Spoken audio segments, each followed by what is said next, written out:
So magandang araw sa ating lahat.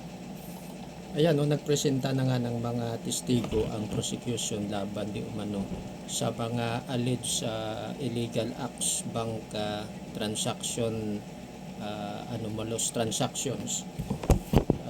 Sinasabi pa nilang mayroong unusual transactions ang BP Sara. Gusto nilang patunayan na nag-amas siya ng malaking kayamanan illegally,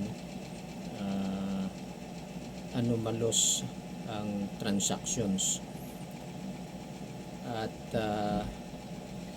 ang sinasabi naman dito ng depensa, yung ipinapalagay nila na ito ay fishing expedition.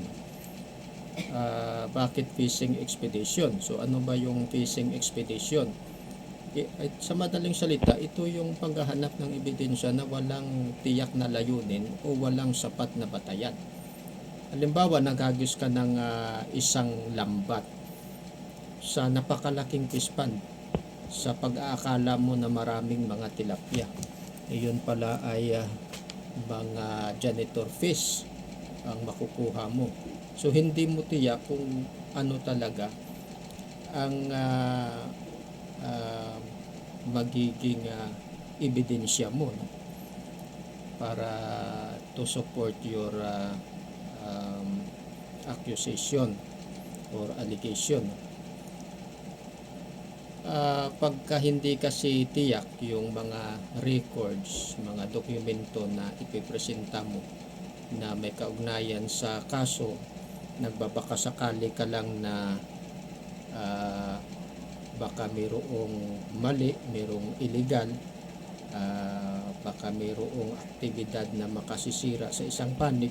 Pagka gayon ay sa rules on evidence, sa rules of court ay hindi pinapayagan ng korte yan. Kailangan tiyak ang nire-request mo. Halimbawa, nagre-request ka ng record, documents o email about sa pag-aaway ninyo, sapagkat nais mo halimbawa mag-file ng breach of contract, nag-request ka ng ganyang mga dokumento from sabihin natin mula 2010 hanggang 2025. Napakalawak niya, walang tiyak kung ano yung nire-request mo. Pero kung nag-request ka ng isang dokumento, halimbawa na sinasabi mo na nire-request mo ang isang kontrata na pinasukan ninyong dalawa mula 2025 October hanggang November, ganun ay may tiyak na may specific siya, kung ano bang panahon yan, anong pagkakataon, So pagka hindi tiyak, fishing expedition yan. So yun ang ipinapalagay ng ebidensya sa ginagawa ng prosecution, So pakinggan natin yung pahayag mismo ni Attorney Puwa sa bahaging yan tungkol sa fishing expedition. Your Honor, because precisely yun pong sinasabi nila na unexplained wealth, they were basing it for 20 years, for one. Pangalawa, they couldn't pinpoint exactly bakit mo nasabing may unexplained. Alin dito sa properties yun unexplained? So if it's not automatically ill-gotten wealth, in your view, I mean, I read this from your, maybe you can just restate, why is it a fishing expedition? Opo. Your Honor, because precisely yun pong sinasabi nila na unexplained wealth, they were basing it for 20 years, for one.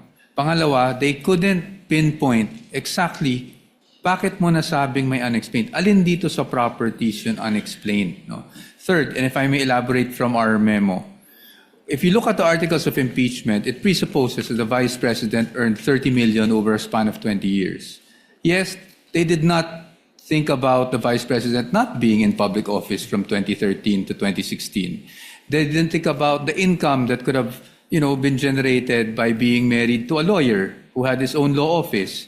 So to us, it was basically a conjecture, speculation, conclusion of law and fact to say, biglang, uy, may unexplained wealth po dito. No? That's basically our point. And then secondly, the decision earlier, it was mentioned by distinguished opposing counsel, decision rests upon this court to determine kung meron ng unexplained wealth. I disagree with that. The ultimate decision rests upon this court, that is true. But the initial decision rests with the person accusing, hindi ba? Pero nung nag-accuse yung tao sa Sabalian Cabrera complaints, wala man lang nakasulat po doon. Kanina na-mention po yung should the Committee on Justice now conduct a full-blown trial? No, it shouldn't. It should just evaluate the complaint. Parang nga pong piskal, parang preliminary investigation. Pag tayo po pumunta sa piskal at ang dala lang natin doon ay puro paratang, wala man lang supporting document, what will the fiscal do? Dismiss the case outright. Yan naman po ang totoo. No? So that was our point to begin with, and that is why we're saying fishing expedition ito. Kasi hindi mo man lang ma-pinpoint kung anong transaction yung sinasabi mong nag-amass ang Vice President natin. Anong taon na nag-amass yung Vice President natin ng ill-gotten wealth or unexplained wealth. At dahil doon, ngayon, we're asking for records spanning 20 years, both, BIR records, bank records, AMLAC records, which they already have, actually, from the Committee on Justice. Pero, hindi natin ma-pinpoint, alin ba talaga dito? We cannot specify kung ano yung act, ano yung omission na ginawa niya na nakapag-amass siya ng unexplained.